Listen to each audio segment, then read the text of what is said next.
আল্লাহ রাব্বুল আলামিন সূরা রুমের 41 নম্বর আয়াতে বলছেন, যাহারাল ফাসাদু ফিল বাররি ওয়াল বাহরি বিমা কাসাবাত আইদিন নাসি লিয়ুযীকাহুম বা'দাল্লাযী আমিলু লাআল্লাহুম ইয়ারজিউন। আল্লাহু আকবার।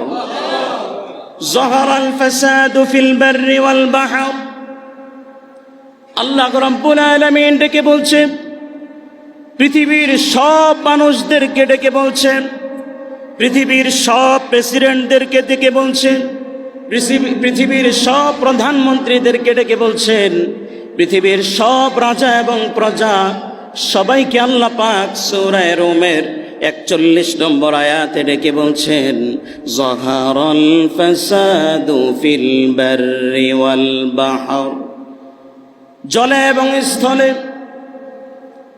যত ফাসাদ ছড়িয়ে পড়েছে, যত অশান্তি ছড়িয়ে পড়েছে, যত বিপদ ছড়িয়ে পড়েছে, সমস্ত বিপদ আপদের মূল কারণ কি? আল্লাহ পাক বলছেন, বিমা কাসাবাত আইদিন নাস।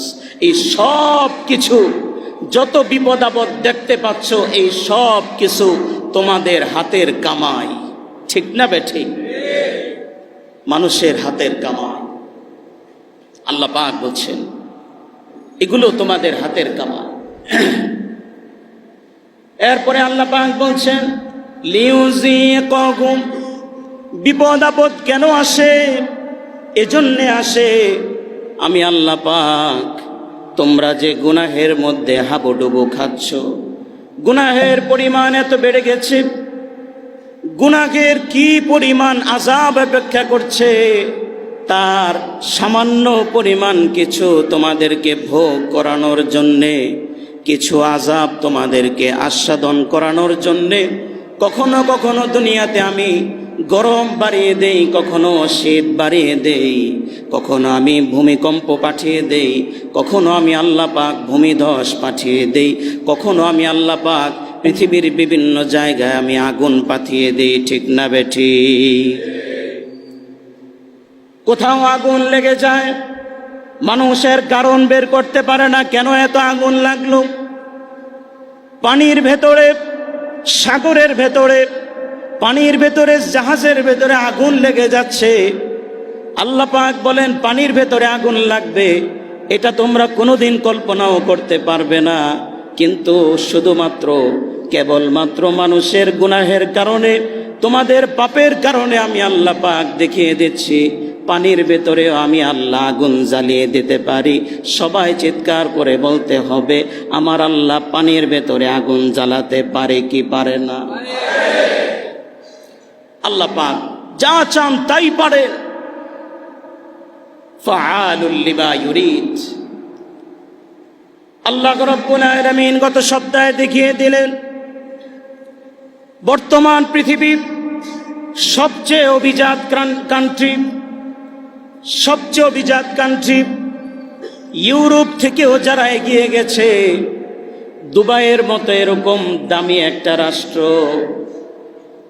এমন একটা রাষ্ট্র, একদিনের বৃষ্টির সামনে তারা এমনভাবে কুপকাত হয়ে গেছে, এমন কাবু হয়ে গেছে, সারা পৃথিবীর মানুষ এখন দুবাইয়ের জন্য দোয়া করতেছে। এমন কঠিন অবস্থা। দুবাই এয়ারপোর্ট, যেখানে সারা পৃথিবীর সব বিমান এখানে নামে, পৃথিবীর সবচেয়ে ভালো সার্ভিস যারা দেয় এমিরেটস বিমান, নিজের চোখে দেখলাম মাত্র কয়েক ঘন্টা বৃষ্টির মাধ্যমে আল্লাহ পাক এরকম বিরাট একটা এয়ারপোর্টকে ডুবিয়ে দিয়ে বিমানগুলোকে নৌকার মধ্যে ভাসিয়ে দিয়েছেন। আল্লাহ দেখিয়ে দিয়েছেন সব ক্ষমতার মালিক একমাত্র আমার আল্লাহ। আল্লাহু আকবার। এত পরিমাণ গুনাহ বেড়ে গেছে দুবাইয়ের মধ্যে, আপনি কল্পনাও করতে পারবেন না। বর্তমান পৃথিবীর জরিপ করে দেখা গেছে ইউরোপের চাইতেও আমেরিকার চাইতেও 22 গুণ অ্যাডভান্স হয়ে গেছে দুবাই। দুবাই এয়ারপোর্টে 2 বার আমার যাওয়ার অভিজ্ঞতা হয়েছে।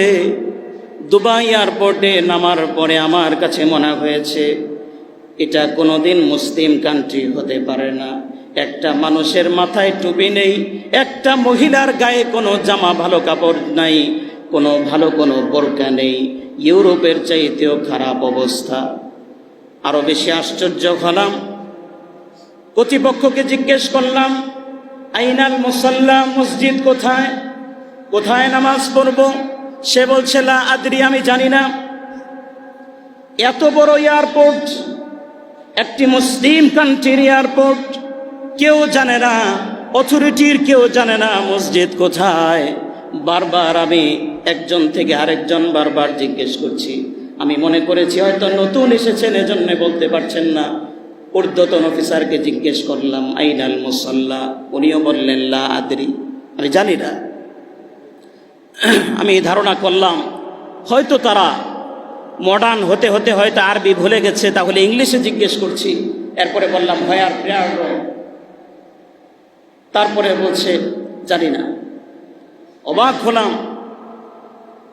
তারপরে অনেকক্ষণ পরে, প্রায় 5-7 মিনিট অনেকজনকে জিজ্ঞেস করার পরে একজন বলল সম্ভবত এদিকে হতে পারে, সম্ভবত। অর্থাৎ উনিও জীবনে কোনোদিন নামাজ পড়ে নাই। নাউজুবিল্লাহ। একটি মুসলিম কান্ট্রি, তাদের নামের শুরুতে এখানে বেশ লাগানো আছে মুহাম্মদ সালমান, মুহাম্মদ সুলাইমান, মুহাম্মদ লোকমান, বিভিন্ন নবীদের নামে নাম। আহা, মুসলমান। গিয়ে দেখলাম ছোট্ট একটি জায়গা, সর্বোচ্চ 40 থেকে 50 জন মানুষ নামাজ পড়তে পারবে। অথচ পৃথিবীর, এটা হলো পৃথিবীর সর্বোন্নত এয়ারপোর্ট, সেখানে নামাজ পড়ার জন্য 50 জনের জায়গা নেই। তখন শুকরিয়া আদায় করলাম, আলহামদুলিল্লাহ আমাদের বাংলাদেশের এয়ারপোর্টের ভেতরে যে মসজিদ আছে সেখানে অন্তত একসাথে 500 মানুষ নামাজ পড়তে পারবে। আল্লাহু আকবার। আল্লাহ পাক আমাদের এই দেশে জন্ম দিয়েছেন, সেজন্য আরেকবার শুকরিয়া আদায় করি, আলহামদুলিল্লাহ। দুবাইয়ের অবস্থা এত নাজুক, এত খারাপ, সেখানে সারা পৃথিবী থেকে মানুষকে ঘুরতে আসার জন্যে তারা এমন এমন প্রজেক্ট তৈরি করেছে। তারা যে বুর্জ খলিফা তৈরি করেছে, সেখানে এক একটি সুইট রুমে থাকার জন্যে বাংলাদেশের প্রায় এক রাতে দিতে হয় 30 লক্ষ টাকা। নাউজুবিল্লাহ বলেন।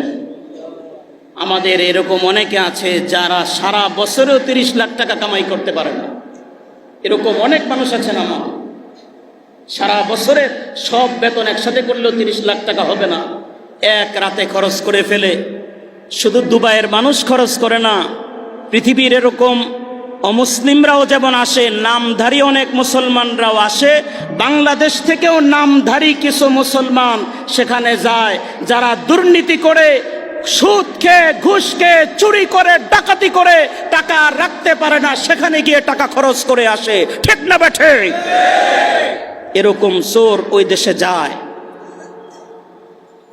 আল্লাহ আমাদেরকে হেফাজত করেন, আমরা চিৎকার করে বলি আমিন।